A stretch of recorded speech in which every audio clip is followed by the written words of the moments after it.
Hi, I'm Nan, CEO of Breakthrough M2, Weight Loss and Transformation.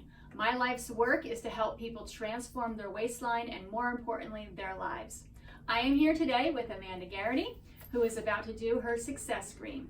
Now, what is a Success Scream? This is an opportunity provided by us to our clients to scream about their accomplishment. This is empowering, encouraging, and uplifting to everyone participating, us and viewers alike. So Amanda, you have worked really hard to get where you are right now, and we are honored to have you. Thank you. So tell us, how much have you lost and how long were you on the program? So I lost a total of 108 pounds. I was on the low-calorie portion of the program for a little bit over 6 months. It was amazing. I can't say anything negative about it. You just have to stick with it, and it is successful. You will be successful. Right. Now, one of the things that I wrote down, because I specifically wanted to ask you about, was the fact that in month 6, you were still seeing 3 to 4 pounds a week weight loss, which I have to be honest, we've done this for 8 years now, over 10,000 people. Mm-hmm. I have never had anybody still lose 3 to 4 pounds a week so far into the process. Mm-hmm.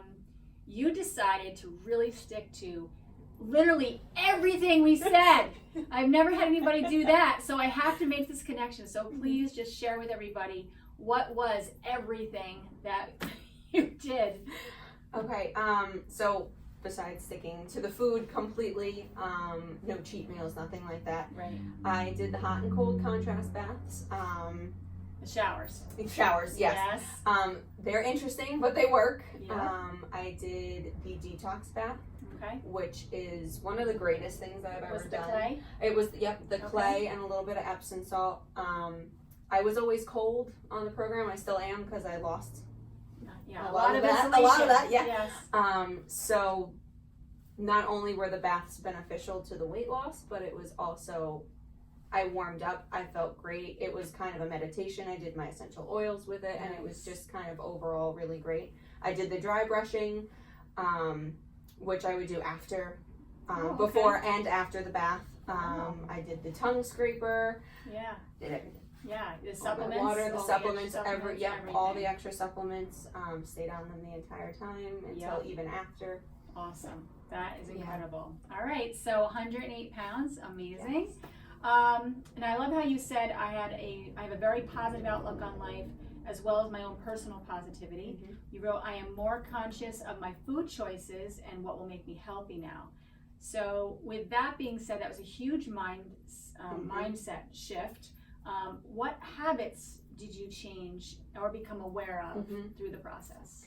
Well, I think for me, I had to accept the fact that I'm a human, and you make mistakes, and there are stresses in life that lead to decisions that sometimes we don't like at the end of the day. But I think it's just, I became more aware of what I was putting into my body, whether it was something that I wanted to eat because I was stressed out, and that was something that I always went to for comfort. I just had to change that. Food isn't so much of a comfort anymore. Food is just something that I eat that fuels my body for the rest of the day. It makes me feel better. If there's something that I used to eat, say it was cheese or something like that, that I really enjoyed, it doesn't make me feel good. So it's not worth it at the end of the day. And I just had to change that mindset of, yeah, but it's good too. Yeah, but it's really not. It's not good for me. It might taste good in, the second that you eat it, but then 5 minutes later, not a good idea. Wasn't worth it. Yeah. Do you have any kind of things that you do now that kind of helps you relieve stress now that you're not using food to do it? So what did you turn to try to help with, dealing with, because you were dealing with a lot with like family stuff as far as like medical stuff with family members, and it was really difficult for you. So I've turned to doing meditation, going outside and going for a walk, just clearing my mind, going and doing my exercise program, meal prepping, that's the little meditative. The little things that just kind of pull me away from what used to stress me out, what used to turn me to go and eat something that I'm gonna regret. I do something different. That's awesome. Now, do you still do that self-love stuff? Do you still do your baths? Do you still do the hot cold showers? Not But I do. Yeah, yeah. And they're nice now because it's summer. Yeah. So the cold water is not as bad as it was in the winter. I know. I tried mine in January. It was not a good idea. No. All right. So I also love how you said there have been a lot of stresses that have happened, and like you just said before, you realize that you're human. So you're not doing as much self-judgment anymore, right? You're not throwing yourself under the bus anymore. If somebody gives you a compliment, are you like, yes, very good. No more going, yeah, but. Awesome.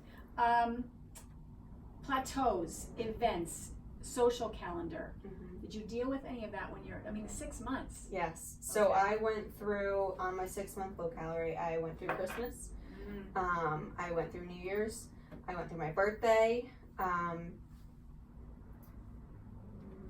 They were difficult, but at the end of the day, it was a decision of whether or not I was going to eat it and feel bad about myself later and backtrack, or if I was just going to keep going and say, you know what, maybe that holiday doesn't need to be around food. Maybe my birthday doesn't need to be about going out to dinner. Right. I went to the zoo and I had a lot of fun. Nice. Just changing the mindset of what everybody thinks. Christmas is about food. Well, it's really not about food. And your birthday really isn't about the cake and the ice cream and going out to a huge dinner and then feeling awful after. There's more to it than just that. And FYI, everybody, not having cake on your birthday isn't bad luck. It's not. We've I've heard had a that. great year. Okay, so you said in your survey that the weight is no longer holding you back. What type of things are you doing now that you couldn't do before?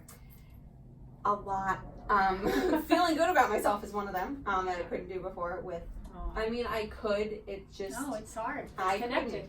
Yeah. I'm able to exercise, which is something I wasn't really able to do. I've gotten into running and biking and finding different ways to express how I'm feeling in exercise. That might sound a little weird, but it's not. Being with people that feel the same way, like you guys here and my exercise program, it's just awesome. So you're surrounding yourself with people of like mind. Yes. See, very that's a positive. huge thing. Yeah. Huge thing. Surround yourself with like-minded people because that's really your support system. And, I think it's very difficult at times too with toxic relationships. Interesting question. You didn't know this was coming. Did you have to give up any relationships during this time frame because it was too much for you? Yes. Okay. You don't have to go into it. I just wanted to ask because it's a great question. Yeah. Well, one of the reasons I started this program is because I left a very toxic relationship. And I just realized that I needed to do something for me, and that's how I found here. And then from there, I just realized that being positive was really important, and that was something I needed to focus on. Because when you're not positive, you don't feel good about yourself. When you don't feel good about yourself, you do stupid things. Slippery slope.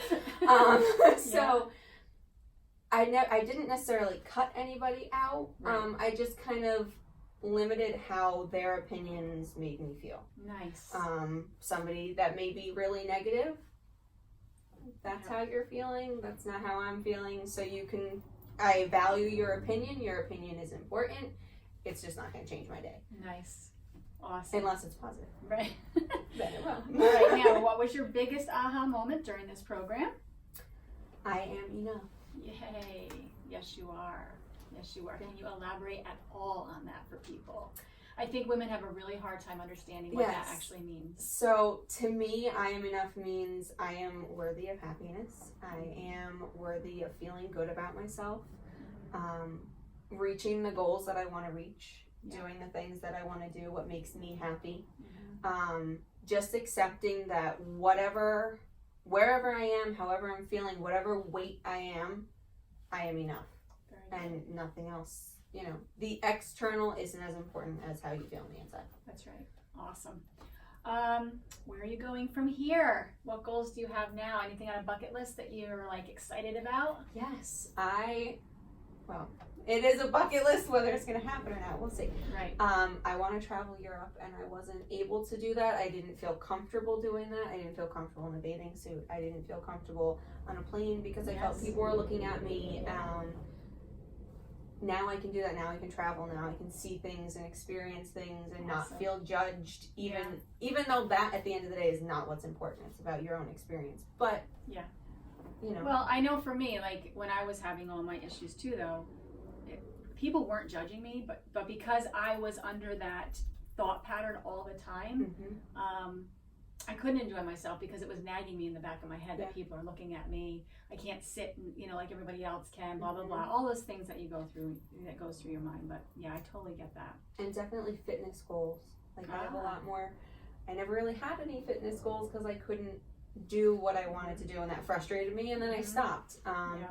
But without having that 108 pounds of extra weight, I can go running, I can go biking, I can do extended exercise and not feel completely exhausted. So just being my best self. Awesome.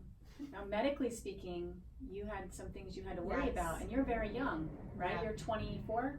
23. 23. So medically speaking, you had major changes for yourself. Yeah, I was pre-diabetic before I started this program, and now I'm not even close. I went to the doctor the other day, and she's like, "You're good." Amen. Yes. All right. What is one piece of advice you can give someone who might be considering Breakthrough M2?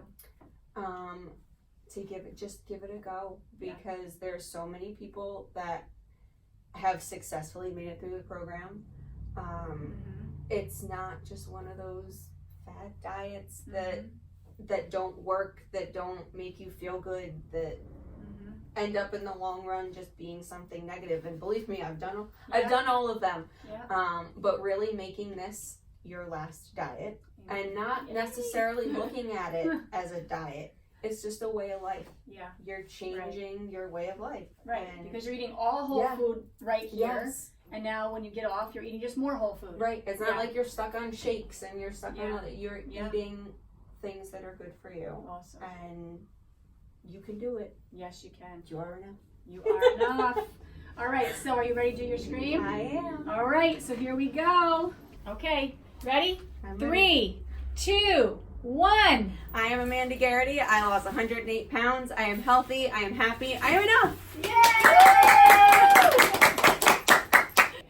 So Amanda has earned her Alula wings, and we're so proud of her. And thank you all so much for joining us and celebrating Amanda's success today.